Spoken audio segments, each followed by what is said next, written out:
It's showtime, folks. Enjoy the show. Happy Saturday, Matinee, gents. Good morning. Good morning. Oh, sorry, I stole your line, Steve. Dang it. Top of the morning to ya. Hey. Hey, we're all still at each other's lines.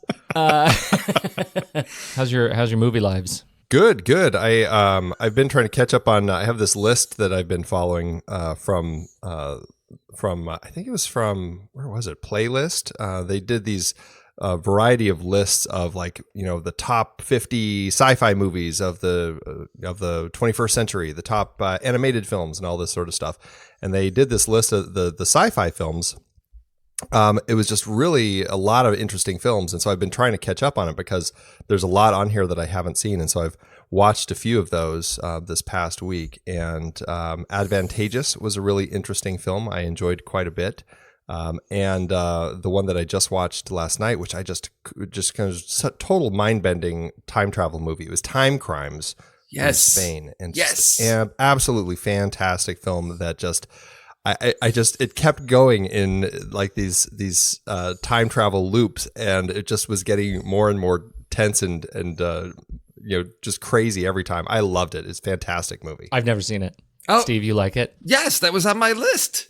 That was one of my. That was my one on my time travel list, I think. Oh, right, it totally was. Yes. Absolutely. No, I'm glad Andy got around to that one, because that is, like one of my top time travel movies, and you need to see that.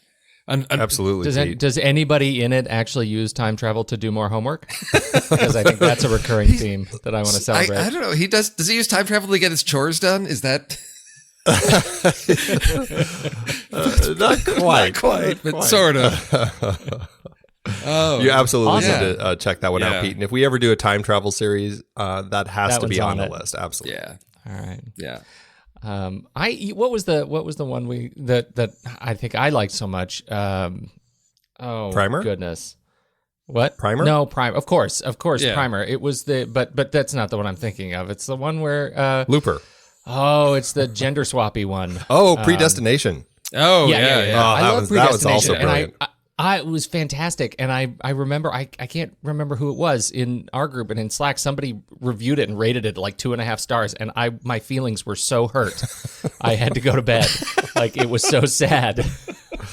I adored Go that cry movie. yourself to sleep. I did. I had to cry myself to sleep because the world apparently does not always agree with me, and this was the first time I'd ever been exposed to that. You've had a good run, Pete. Wow. Steve, what about you? You see anything good? I am unable to access the Blot Nelson zone, which is this weird time warp that allows you to watch like 15 movies in a week and write reviews for them.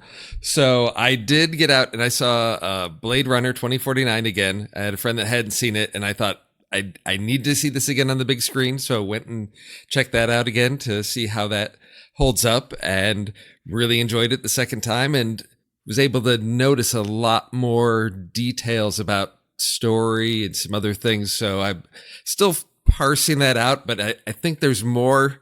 I have a whole theory about Joy and the Wallace Corporation that I'm still teasing out to see if it makes sense. I'm going to have to probably wait till I can watch it, like pause it, rewind, and check things out. But interesting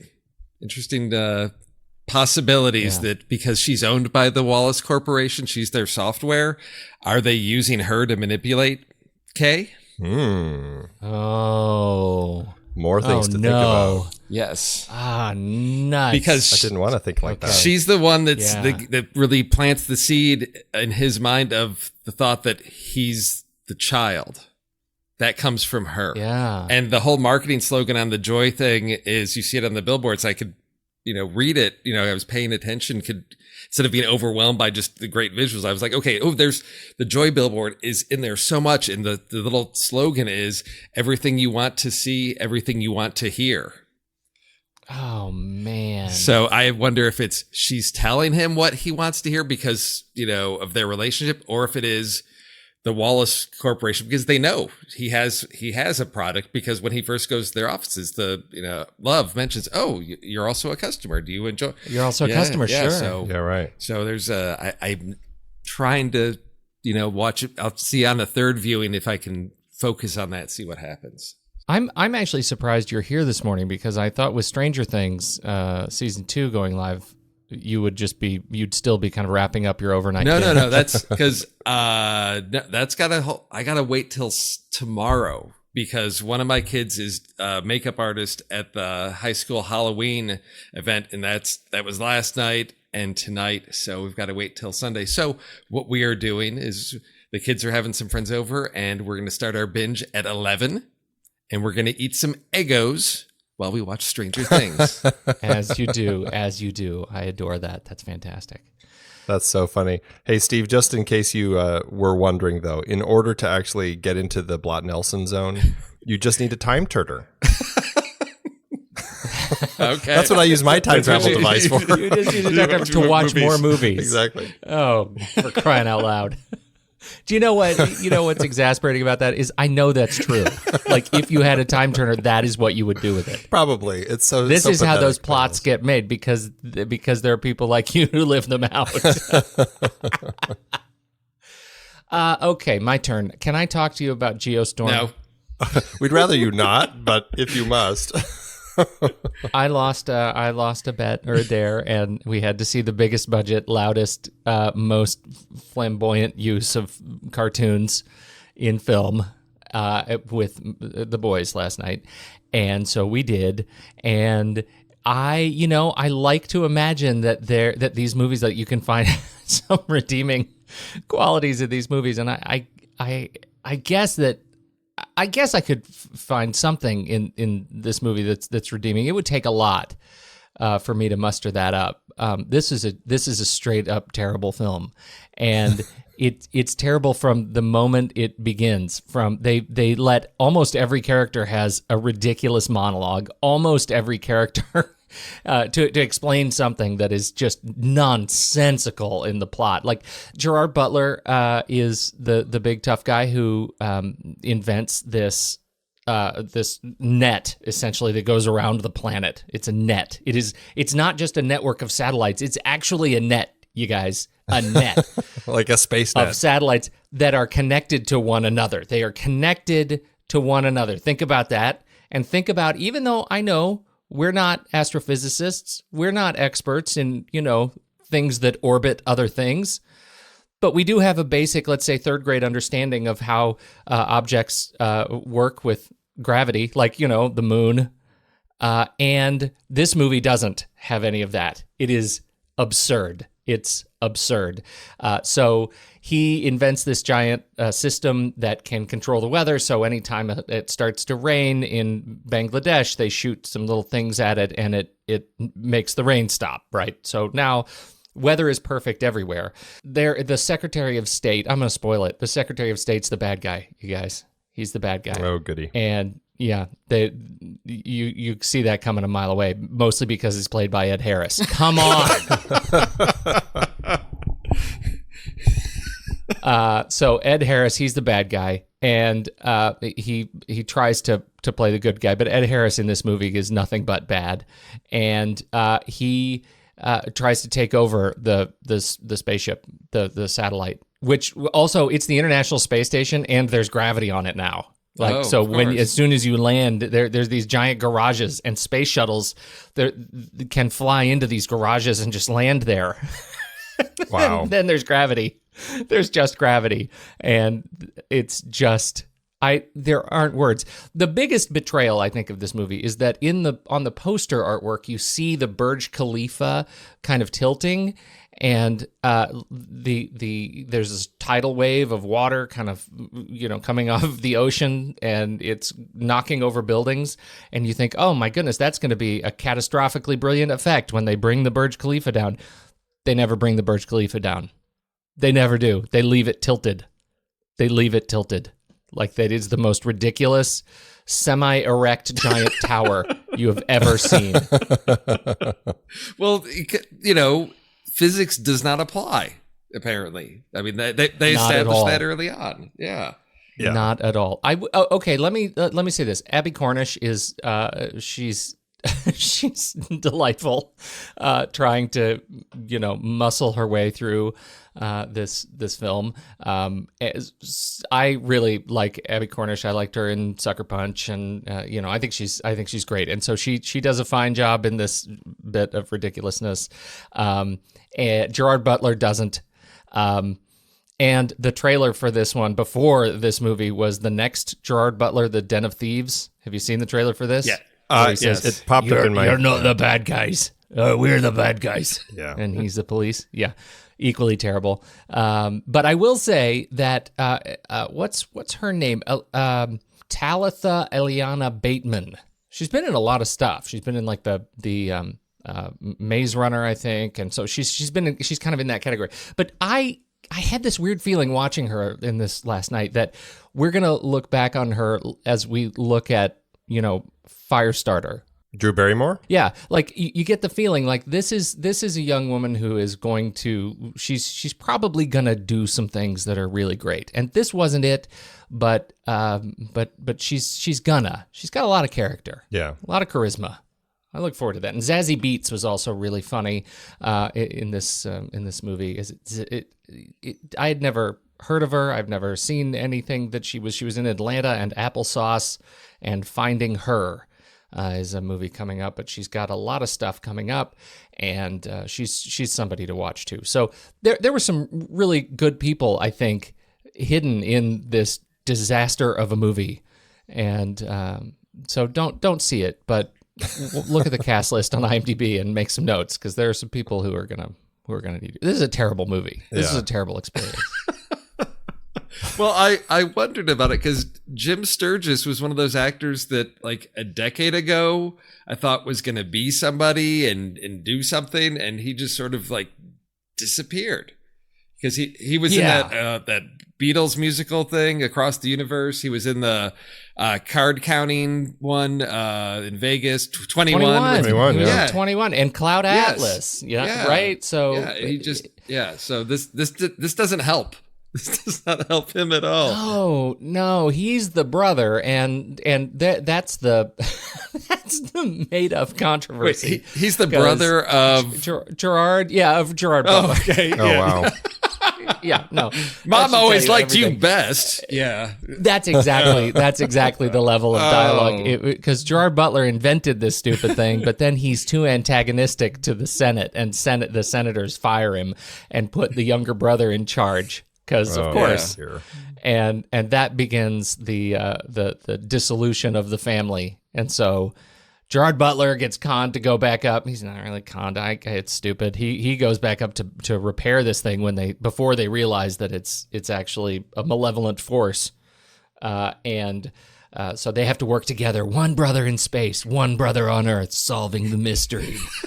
The geostorm. But you guys, I'm not kidding. They say the word geostorm so often it should have been a drinking game. Like, they should have given you shot glasses walking into this thing, because it got to the point where the boys and I were sitting there looking at each other, and every time they said geostorm, we'd look at each other and say geostorm.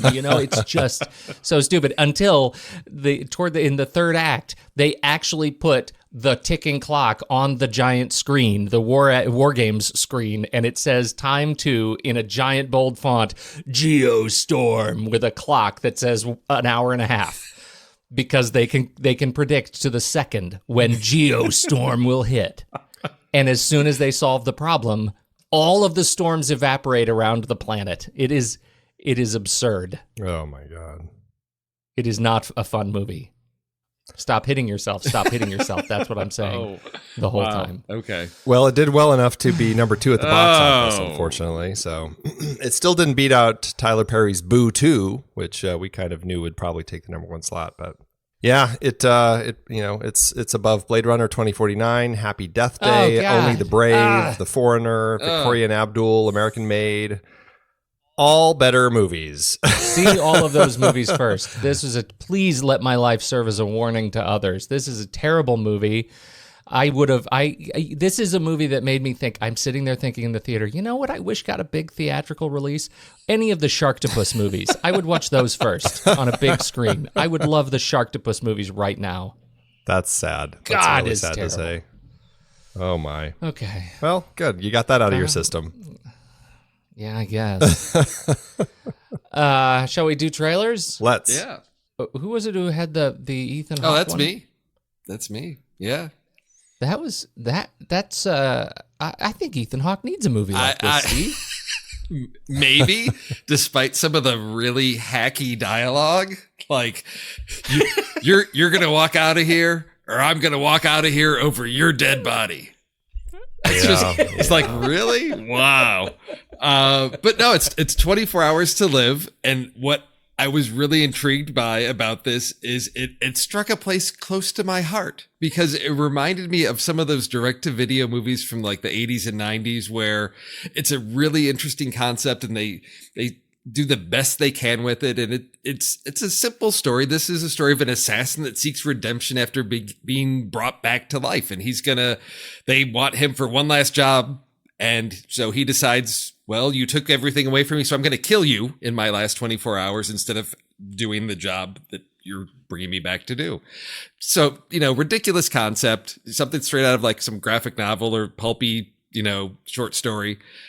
But what we have now is the ability, because the pricing on being able to do a lot of the computer graphics, that software is now just readily available. It's so easy to do lots of blood, because you don't need to be spending all this money rigging squibs. So you can just have blood, spewing everywhere, headshots, easy to do, big stunt work. It's all CG now. And if the price is low enough, and it looks, decent, people will go with it. And so some of those movies from the 80s and 90s that had really interesting stories, but the effects were just so hokey because the budgets were low, can actually look decent now. And so it reminds me of those films that you would discover and say, well, yeah, I recognize this actor. This idea sounds interesting. I'll give it a shot. And yeah, it's something that's fun. And that's what I'm expecting, that it's going to be pretty much just, ridiculous fun, but it's going to look decent. The fact that it's produced by the guys who did John Wick, that said to me, okay, so these guys are trying to find the next,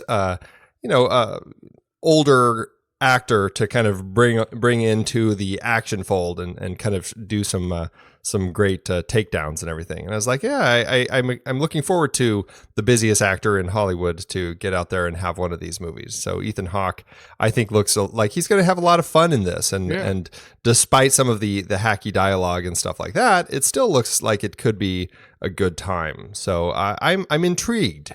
Well, and it's interesting because you mentioned John Wick, and the director on this, Brian Smers, he's also a stunt coordinator. And the two guys that directed, John Wick, those guys were stunt coordinators. So I think they're trying to, get that magic again of, let's get somebody that's got stunt work experience, can deliver that in an action movie. Let's get an actor that's, recognizable that could do this, and we'll put together something and see how it goes. I feel like we just need to call out a few people who are in this movie with Ethan Hawke. We've got Liam Cunningham, Game of Thrones. Liam Cunningham, is nice to see him in this movie. But mostly, I'm going for Rutger Hauer. Yes. What? I get a nice, fresh 2017, 2018-ish shoot 'em up with Ethan Hawke and Rutger Hauer. I am 13 again. So it's ridiculous. I watching this trailer, you're so right about the dialogue. The only thing, of course, I'm thinking is, I'll step out over your dead body. Hopefully I'll miss the geostorm. It's like everything comes back to that. But I'll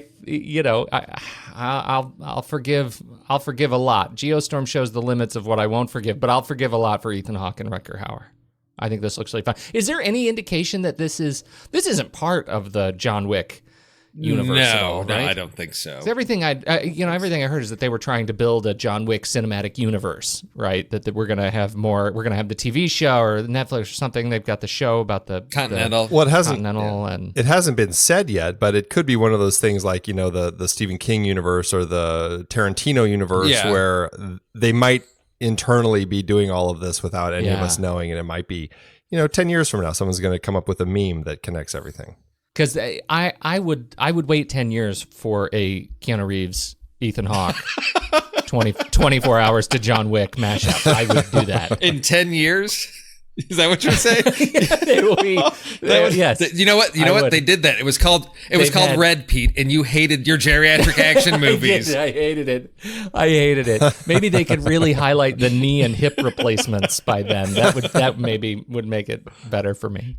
When does it actually come out? Right now, if you're in Kuwait, you can see it. Or if you're in the United States, you'll have to wait till December 1st for a limited release. Kuwait? Yeah. That's some film money right there. That's some deep oil film money to get the first opening in Kuwait, right? You'd think so. Yeah. You'd think so. Yeah. Andy, what's yours? My trailer is, it kind of looks like a Death Wish sort of trailer, except it's taking a very different angle. It is MFA. This is from Brazilian director Natalia Leite. It is about an art student who can't quite find her her personality when it comes out in her art until she gets date raped at this party, and it kind of sets her on this dark downward spiral where she pretty much becomes a vigilante after accidentally killing the guy who raped her. She starts kind of avenging other college girls whose attackers, had raped them. And the cops, of course, are too ineffectual to do anything about it. And so she kind of takes it upon herself to take matters into her own hands and end these guys. This looks like an interesting movie. I don't know if it's going to be one that's going to end up succeeding. I think it looks like a really interesting idea that is probably an important, thing to look at, is this whole idea of these kind of these college rapes, and the fact that they often don't get the legal attention they deserve, and it's a very big tragedy. But I don't know. I'm really curious to kind of see how this one turns out, because I'm wondering if going the Death Wish route is going to kind of demean the whole story and turn it into something where it's like, well, it really could have used a lot more than what it actually brought to the table here. My understanding from what I've heard, because it did open at South by Southwest back in March, is that Francesca Eastwood, who plays the lead character Noelle, I hear that she's just brilliant in the role, and there's a lot of power she has here and everything. And she looks great in the role. I mean, she's great in the trailer. It was very exciting to see her. Clifton Collins Jr. as one of the cops, sporting a big beard. It's always nice to see him in the film. But yeah, I'm just curious to see kind of how the film is actually going to play out. So yeah, I don't know. What do you guys think? I weirdly, the first half of the trailer, I was like, well, this is not a movie I want to think about. This is really depressing. And then she goes on her date rape murder spree, and weirdly, I became satisfied. This whole sort of redemption story around a very current and political issue seems to be like ripe fodder for some satisfying emotional release. And the only question is, is it one of those things that is still, it's been going on too long in the real world, and it is not anywhere close to being resolved in the real world, and therefore will it be sort of too close to home? I don't know. But I thought the trailer, painted a haunting and compelling, thriller. Yeah. Wow. I had the exact opposite reaction. I thought the first half looked really interesting, and by the time I got to the revenge piece, I thought, oh, you were setting up a really interesting story about a struggling artist who's trying to find her voice, has this experience, and I thought, the scene with like the school administrator or the police or whatever were like, well, did you say no? Because you told me you said wait, and it's like this whole thing of, okay, the politics and the police and whether, I thought, okay, she's going to use her art now. She's going to find her voice to like make a stance and point out, just bring all this out into the light to expose all the issues. And no, instead she just goes on killing spree. And I thought, such potential for a film to make a statement and say something, and it chose to go with the things that Pete likes Geostore. And see, that's why I'm torn, because I feel like there's something about that Death Wish revenge story that it kind of turns into that might devolve into, like, it could turn into something really interesting, but I'm like, is it going to? And I don't know. I can't quite tell from the trailer. So it certainly piqued my curiosity, but I'm not quite sure yet. But this it actually opened already in an extremely limited release, October 13th. I don't know how wide it's going to get. I'm not sure if this is going to be one that pushes into a much wider release sometime soon. But it's out there, very limited if you can find it. Otherwise, you'll have to wait until it gets onto digital. My trailer is Journey's End. From director Saul Dibb and writer Simon Reed, who based his screenplay off of the novel by R.C. Sheriff. This film stars, Paul Bettany and Asa Butterfield are in. It's World War I, and most of the film apparently takes place in a dugout in Ain, as the story of British officers. And Asa Butterfield plays a character who's on a search for his friend, and his friend has lost something in the war. And so you get a feeling that this is a story about Asa and his journey to help his friend, young officer Stanhope, in the context of World War I. And what's amazing about this, like, I get the feeling that there's a little bit Saving Private Ryan in here, that there's, you get that feeling that this is a big war movie, and the setting here is in a big war-scape. This feels gritty, like a war movie, but everybody is so polite in this trailer. Like, this is the most understated, what's in the front of frame is the most understated drama compared to what's going on immediately behind it. And so it makes me really curious. I think this might be a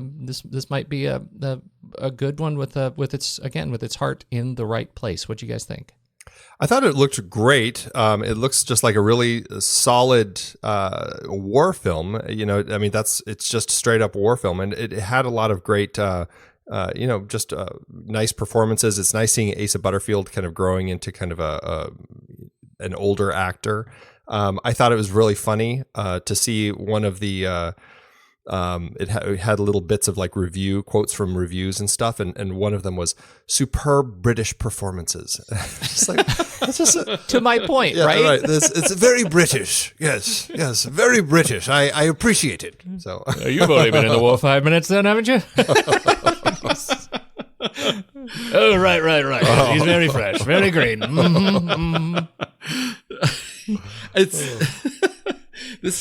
It's interesting. The fact that it's based on a play, I think, is a play or novel or both, interests me, because knowing that the setting is sort of limited, I'm expecting a lot of character in this, and I think that's what it makes me interested in this as a war film, because it reminded me back to when we talked about Fury, and the scene that we spent the most talking about was that scene, when the guys are in the house with the girls and they're on the dinner table, and all that discussion that was going on there.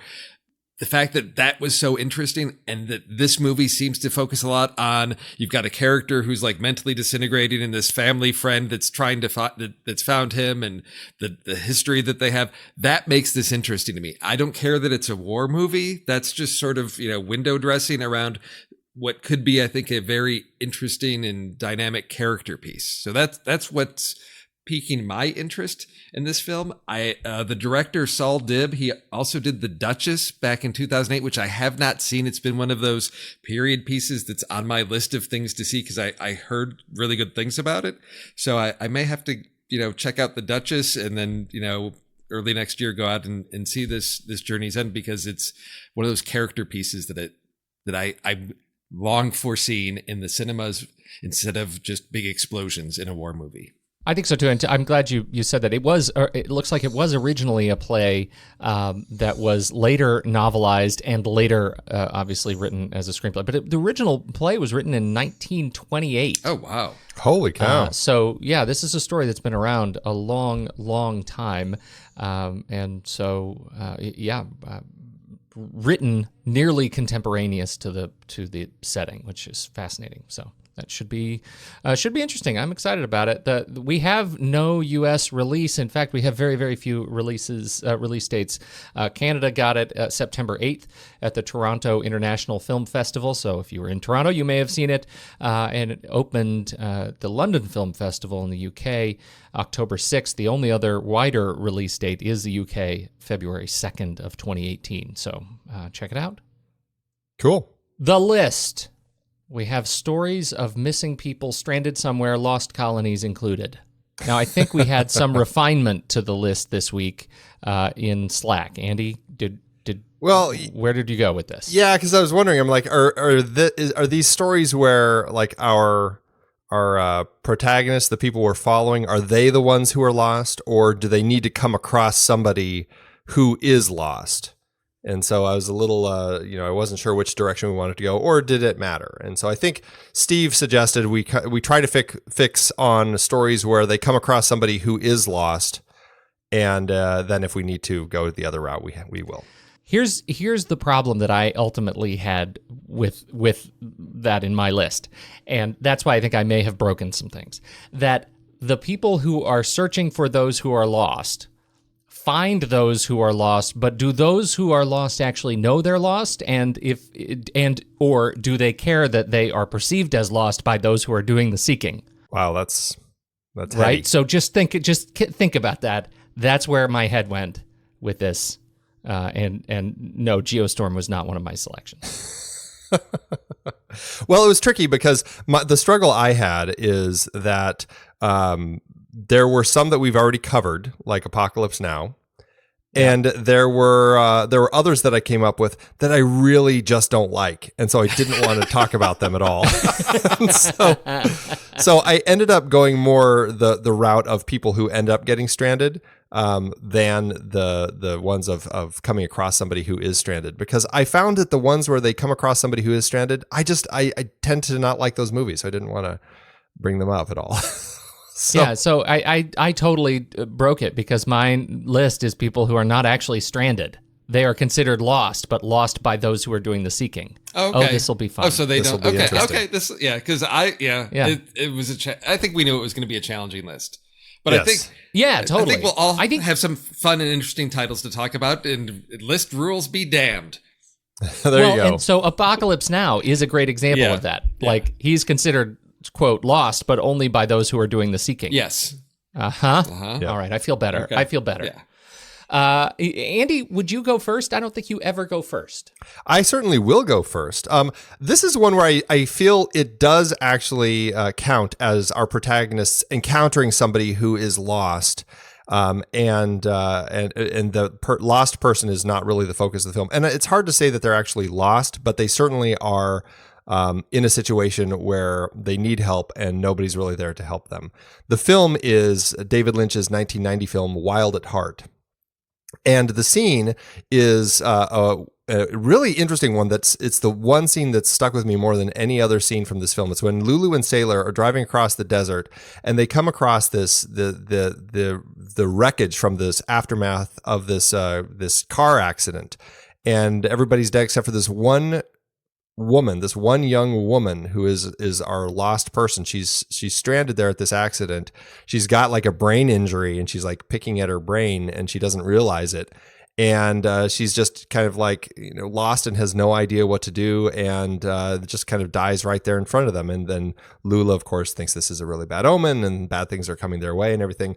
But it's such an interesting moment encountering somebody who's just stranded and really has no way out and is about to die. It's really kind of a very powerful moment in this film. I have so little memory of this movie, other than I think Nicolas Cage was pretty tolerable in it.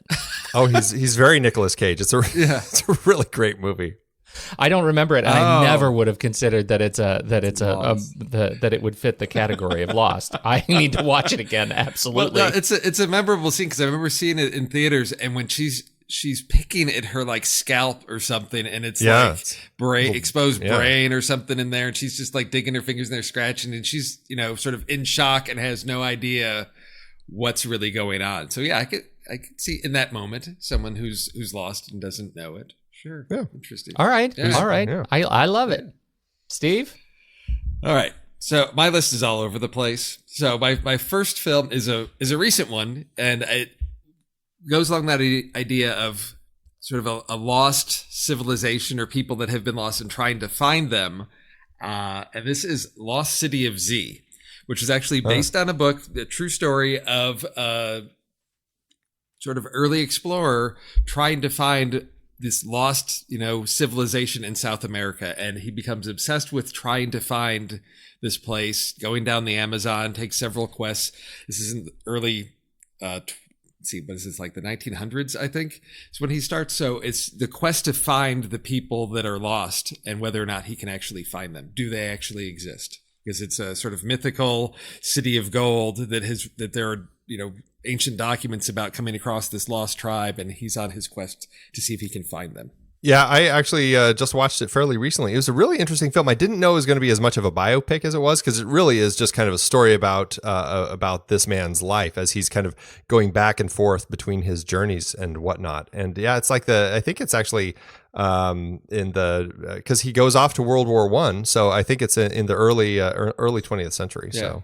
So. It was a really interesting film, and it's an interesting concept. The whole idea of going off to find the city, and did he find it? That was an interesting bit about the ending. So I enjoyed it. Did it hurt the film that it had both Lost City and Z in the title, which made me think, of course, that it's a city full of zombies and wondering where the zombies are and what? No zombies? No, thank you. Only it was hurt with you. That you're the only person who. Well, see, what happened was the city of zombies was destroyed by a geostorm.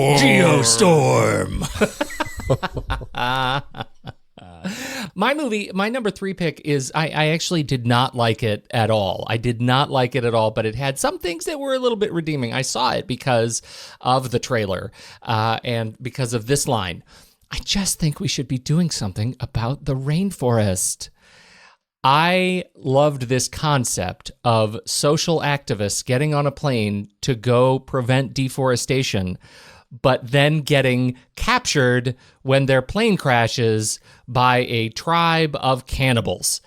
This is, of course, Eli Roth's The Green Inferno, and it has some truly horrifying things going on in this movie, not the least of which is when they break the guy's arms and legs and strap him to... Have you guys seen it? I have not. No, wait. Oh, they strap him to this post and they feed him to ants. Ooh. Oh, it's so horrible. It's so horrible. And the ants they're just huge. There's a lot going on in this movie that is just repulsive. It's terrible. It's difficult to watch. This is not a movie for me. There's just genital mutilation but there's a really interesting thing going on with this movie, which is that they find this, quote, lost tribe that, again, is not really lost. They just have never been found. And the tribe has such a different, cultural adaptation to this horrible thing. And I think that's one of the things that the movie gets really right, that to the tribe, capturing these outsiders and eating them is not horrifying at all. They're not horrified, they're not threatening, it's a ritual, and you can tell their exuberance exists in the ritual, and I think that's something that Eli Roth really gets right.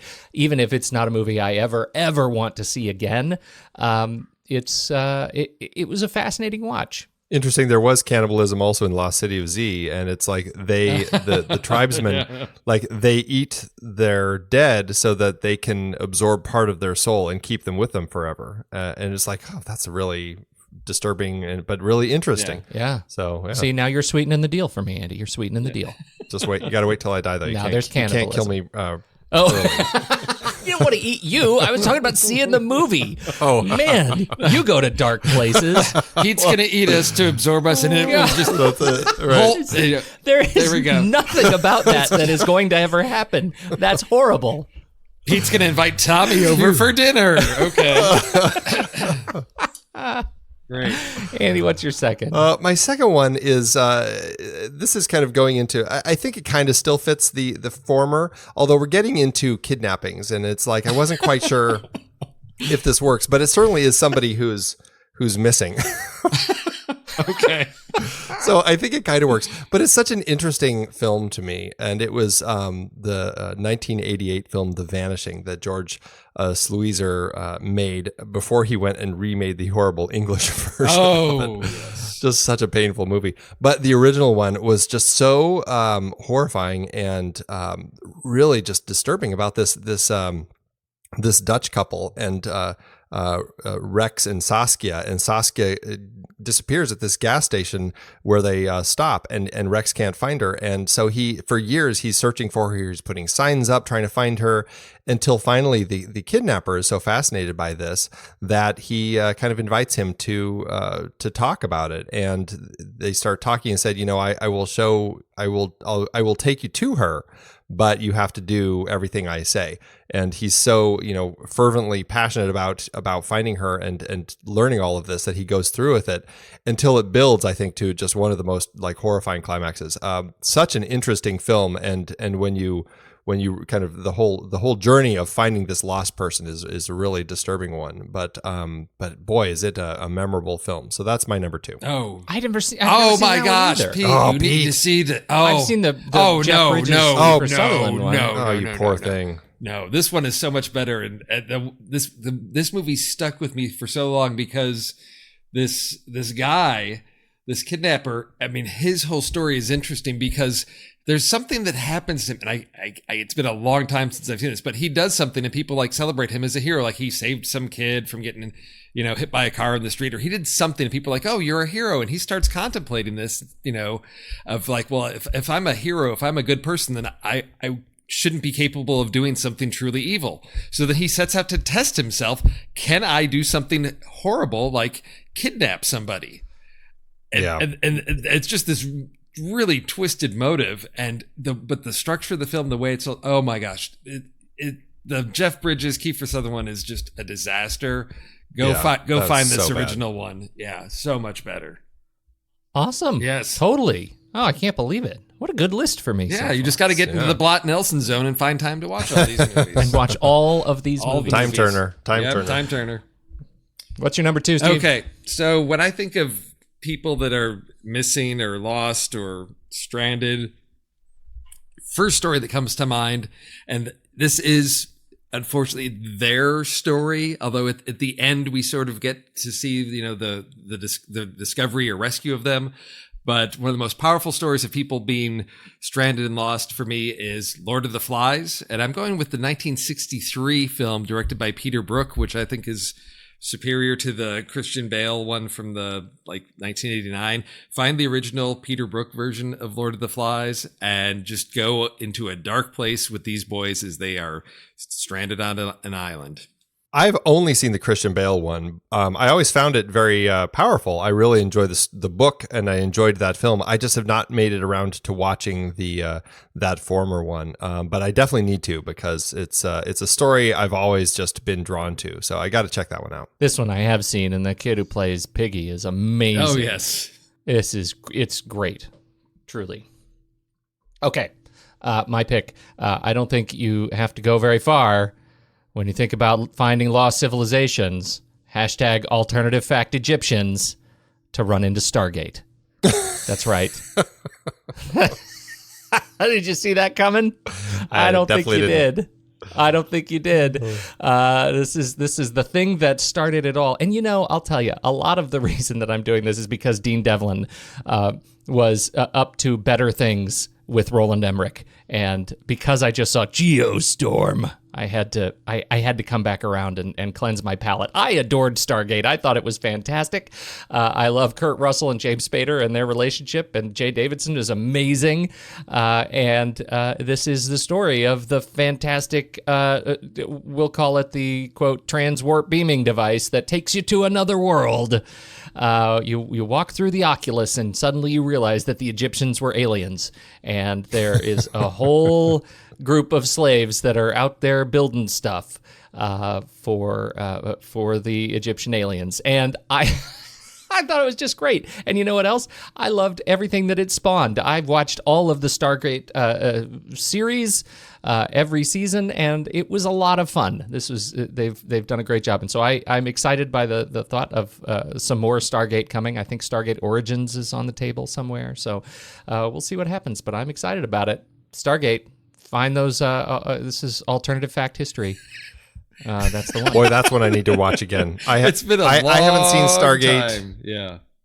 Yeah, I haven't seen it since it was in theaters, if you can believe that. It was one of the first DVDs I bought, and it was back when you had to flip a DVD. What? Early. You had to flip a DVD? I had to flip the DVD. It was a two-sided DVD. Oh, wow. It was one of the very first DVDs I ever bought was two-sided. And, yeah. No, I loved that movie. Okay. I remember enjoying the movie. You know, it wasn't something that I felt compelled to, watch, multiple times, but I did enjoy it. And I did start watching Stargate Atlantis when that first came out. And I think I made it through the first couple seasons because it was my, little sci-fi fix at the time. But yeah, no, it's an interesting concept. So the lost people are the who? Well, they're the Egyptian. Oh, okay. The hashtag Egyptians. Oh, no, because when they go through the through the Stargate, right? Got it, yes. There is this whole mad group of slaves that are under the thumb of Ra. That's right. And they're very lost. Okay. That's what I'm. Lost and that's oppressed the pitch. People, yes. They are lost and oppressed, lost in their oppression. I enjoyed it enough, but it was one that I never really returned to. I was never that excited about the shows. Maybe I should revisit the film. I wonder if it's worth it. Oh, totally worth it. Yeah. I wonder if it's worth it. It's my pick, Andy. Okay. Yes, it is worth it. Making me rethink that eating you thing. All right. I think it's your turn now. Your number one pick. My number one is, this is definitely more about our heroes all getting lost and having to try to survive. This is one of my favorite recent films. Came out in 2011, and it is the brilliant Joe Carnahan film, The Grey, with Liam Neeson, Frank Grillo, Dermot Mulroney, just a great cast of characters of people who get stranded when their plane crashes. This is a bunch of Alaskan oilmen who are heading home after working the drills for a while, and their plane crashes. And not only do they have to survive the horrible snows and the winter, but they're being stalked by a pack of gray wolves. And this movie I found so exhilarating and so brilliantly written. It has some really quiet moments that I think are really powerful. Liam Neeson, as always, just plays just a really fascinating character with great internal and external performances. And everything about this film was so exhilarating, leading to just a really great climax. I thought I love this movie. That is my final pick. It is The Grey. I remember a lot of pieces of this movie, but the thing that actually I thought was scariest was the actual plane crash. Like some of the shots of him kind of upside down, watching the landscape go by as the plane is kind of come apart is terrifying.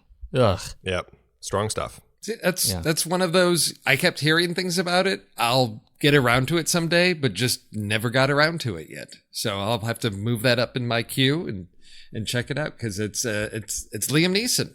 It is Liam Neeson at his top form. That's what I've heard. Speaking of the Liam, have you seen the Commuter trailer? His next one? Yeah. Not so excited about that one. So excited. Feels like I've seen that a little bit before. No, I'm kind of upset. It's hard to watch The Grey and then watch this. Every time I see that trailer, I think I want somebody to make a short film where, Liam Neeson's on a train, a woman, approaches him and proposes something, and he's just like, "Yeah, I think I'll pass," and gets off the train. And goes back to reading. Yeah, exactly.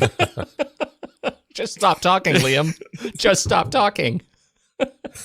What's your next pick, Steve? This is the big one. Wrap it up. This is the big one. So when you think of, people that have been stranded or abandoned or lost, and it took me into like lost civilizations and forgotten worlds and underground cities and dystopias. And there was one that just sort of rose to the top of that pile because I think it's been overlooked. And this is going back to 2008 with Saoirse Ronan and Bill Murray and Toby Jones, The City of Ember. in which you have an underground city. But what we discover later on is that they are sort of a forgotten people. It was a city that was started to avoid, global collapse, and they were only supposed to be down there for a short period of time, and now they're way past their expiration date. And it's sort of this adventure of discovering that they actually are not supposed to be there. So discovering that they are lost. I never saw this one. Yeah. No, it's a great young adult novel, and I think they did a really good job of adapting it. But yeah, it's people that don't know they're lost. Did you read the book? Oh yeah, I read the. I think there were. Yeah, you read all the. I think there were. I read the first 3 or so in the series. Yeah. It piqued my curiosity, but I figured, I'll wait till my kids are old enough where we can just rent it and watch it together. Oh yeah, no, perfect. I think your kids are probably the perfect age for this one. I'll have to. There's one little slightly scary monster moment, but that I think they'll be fine with the rest of it. Nice. And Awesome. Have they ever talked about making the other books into movies, or what's happened with that? Oh no, I think the concept It wasn't that good. Well, the concept goes in a completely different direction that I think. This was the height of dystopia. We didn't, so it's sort of like, what can we mine for source material? And the books go in a very different direction later on. Well, in reading about it online, it looks like it was a box office flop. So that means there's no chance of them making the sequels. But Bill Murray, Martin Landau, Toby Jones, Tim Robbins. Yes. Yeah, great cast. And Tom Hanks was one of the producers. Interesting. Yeah, there you go, Andy. Yeah. I know. Now you have to see it. You has to. I has to. My movie, my number one pick is, I think, the perfect pick for the list of all 9 by definition. It is, of course, 1995, Marc Caro and Jean-Pierre Jeunet, The City of Lost Children. La Cité des Enfants Perdus. I love this movie so much. We haven't talked about this on the show, have we? Nope. Did I violate something? This was, obviously, this is the same large group of people that brought us Delicatessen, which we have talked about, which was freaking-tastic.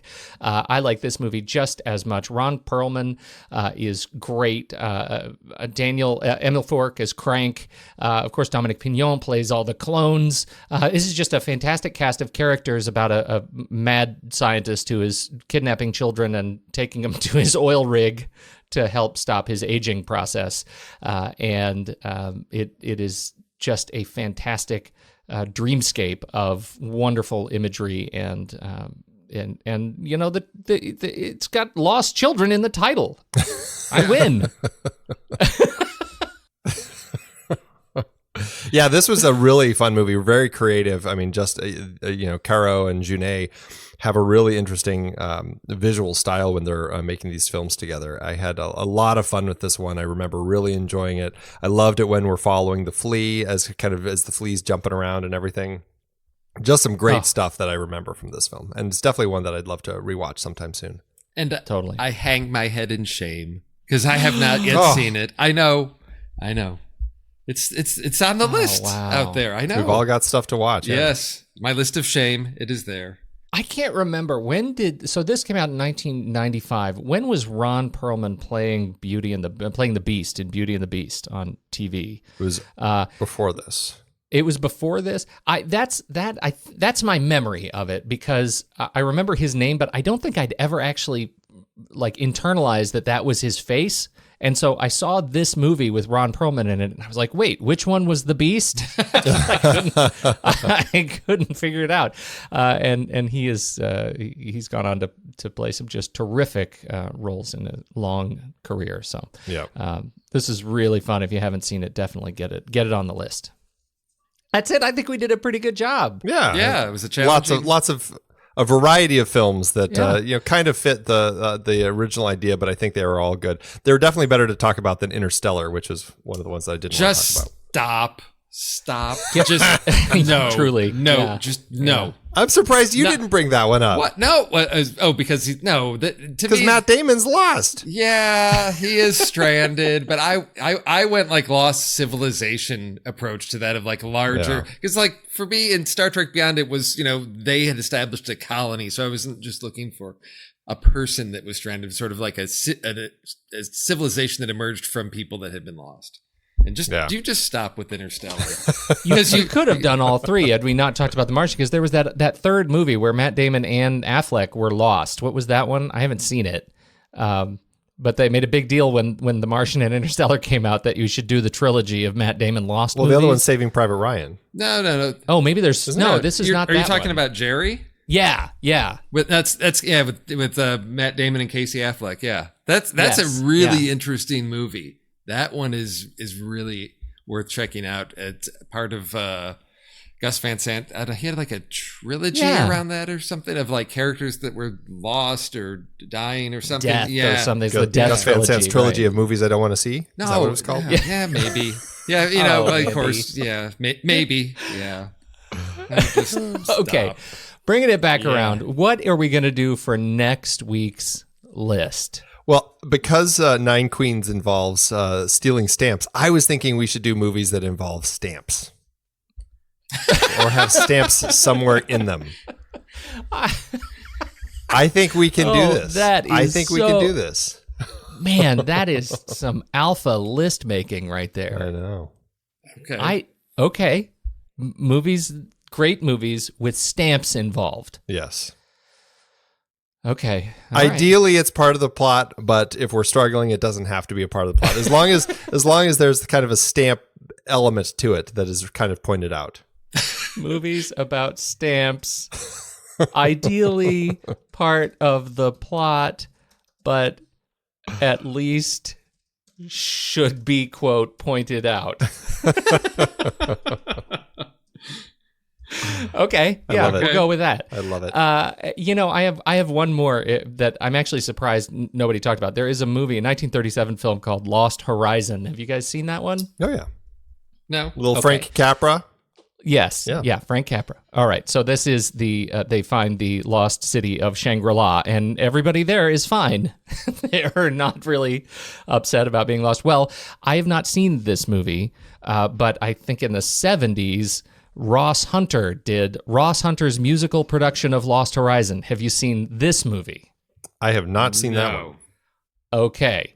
Hold on. Lost Horizon. I have to just give you the cast. I have not seen it, but Lost Horizon. Nope, that's the wrong one. Stand by. This is going to be worth it. You're not going to believe this cast. Lost Horizon, 1970. This is what's interesting. The original is 1937. In 1973, Ross Hunter did his musical of Lost Horizon. The retelling of the classic tale of James Hilton's utopian lost world plays out uneasily amid musical production numbers and Burt Bacharach pop music. Ooh. Directed by Charles Jarreau. Peter Finch plays the lead character, Richard Conway. Liv Ullman, Sally Kellerman, George Kennedy, Michael York, Olivia Hussey, Bobby Van, James Shigeta, Charles Boyer, John Gielgud. Wow. They are all singing their way through the lost city of Shangri-La, and it looks just terrible. Terrible. And I've never seen it, but I'm going to post a trailer in the show notes because it's just, as a bonus pick, wrapping up our picks here. I'm putting this on my list. I have to see this movie. Wow. Well, let us know. Let us know. I will do just that. Thank you, everybody who downloads and listens to this show, because if you do, you're probably a Patreon supporter. If you found this some other way, that's fine. That's fine. But we sure would encourage you to go support us on Patreon, and then you'll get it much easier. You don't have to, you don't have to cheat. It'll just come to your inbox. So we sure appreciate you helping us do that. And a fine Saturday matinee to you both. Steve, Andy, good to talk to you. Likewise, buddy. Have a great day.